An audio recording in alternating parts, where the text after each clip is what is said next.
Screen पर जिस औरत को देख रहे हो ये है रहीमा, उम्र 30 वर्ष। शादी को 3 महीने ही बीते थे कि पति आरिस को गोली मारकर भाग गई। इससे भी अजीब बात ये, जिस मां ने अपने इकलौते बेटे को खोया वो 3 बार थाने गई लेकिन पुलिस ने कोई कार्रवाई नहीं की। चलिए आपको पूरा मामला बताते हैं सिलसिलेवार तरीके से। उत्तर प्रदेश के हापुड़ जिले के मोहम्मदपुर गाँव का रहने वाला आरिस, इसका निकाह बिजनौर की रहीमा के साथ तय किया गया। फोटोज में आप देख सकते हो कि आरिस कितना खुश है। बेटा इकलौता था, लिहाजा घर बहू आने पर पूरे परिवार में खुशी का माहौल। मगर शादी के अगले दिन से ही रहीमा ने तेवर दिखाने शुरू कर दिए। आरिस को हर बात पर उल्टा जवाब देना और पति के बार बार कहे जाने के बावजूद भी रिश्तेदारों से ना मिलना। नई दुल्हन का ये रवैया बेहद खतरनाक था, लेकिन आरिस की मां ने सोचा कि हो सकता है नई बहू है, नए घर में एडजस्ट करने में दिक्कत हो रही होगी, कुछ दिन में ठीक हो जाएगा।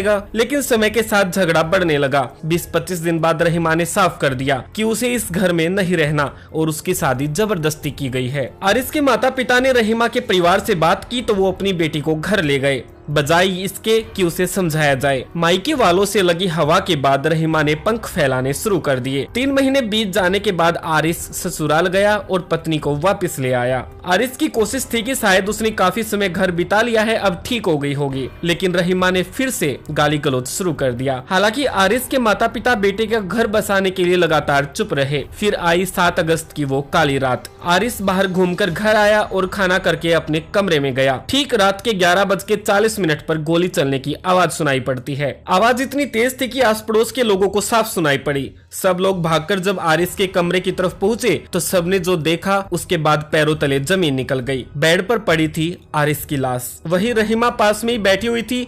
जब रहीमा से पूछा गया कि आरिस को क्या हुआ तो उसने जवाब दिया कि वो अपनी लाइसेंसिंग बंदूक को साफ कर रहा था और उसे गोली लग गई। आरिस को तुरंत मेरठ के नजदीकी हॉस्पिटल ले जाया जाता है, मगर तब तक बहुत देर हो चुकी थी। डॉक्टर्स ने उसे मृत घोषित कर दिया। देर रात ये सूचना बहादुरगढ़ थाना की पुलिस को दी गई। यूपी पुलिस की जाबाजी से तो आप सब वाकिफ ही होंगे। उन्होंने पहली नजर में क्लियर कर दिया कि ये एक हादसा है। हैरानी की बात ये रही कि सब लोग घर पर रो ही रहे थे। तभी अगली सुबह रहीमा अपने घर चली गई और इस काम में साथ दिया उसके भाई ने, जो उसे लेने आया था। पति को मरे महज कुछ घंटे ही बीते थे कि पत्नी अपने घर चली गई। ये एक विचार करने वाली बात थी। 8 अगस्त को आरिस की मां थाने गई और उसने शिकायत दर्ज करवानी चाहिए कि रहीमा ने ही उसके इकलौते बेटे की हत्या की है। लेकिन पुलिस ने शिकायत तो छोड़ो, झूठी कार्रवाई करने का भी आश्वासन नहीं दिया। पुलिस एक ही बात पर अड़ी थी कि ये हत्या नहीं हादसा है। 4 बार घर और पड़ोस के लोग इकट्ठा होकर थाने गए, लेकिन क्या मजाल, पुलिस FIR तो छोड़ो शिकायत भी दर्ज कर ले। 16 अगस्त को पूरे मोहम्मदपुर गांव के लोगों में आक्रोश आ गया। आरिस हत्याकांड को लेकर प्रोटेस्ट किए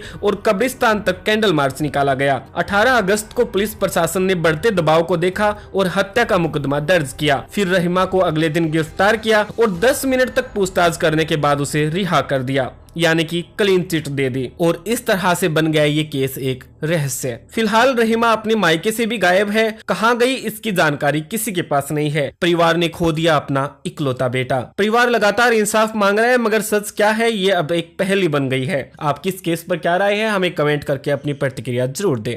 धन्यवाद।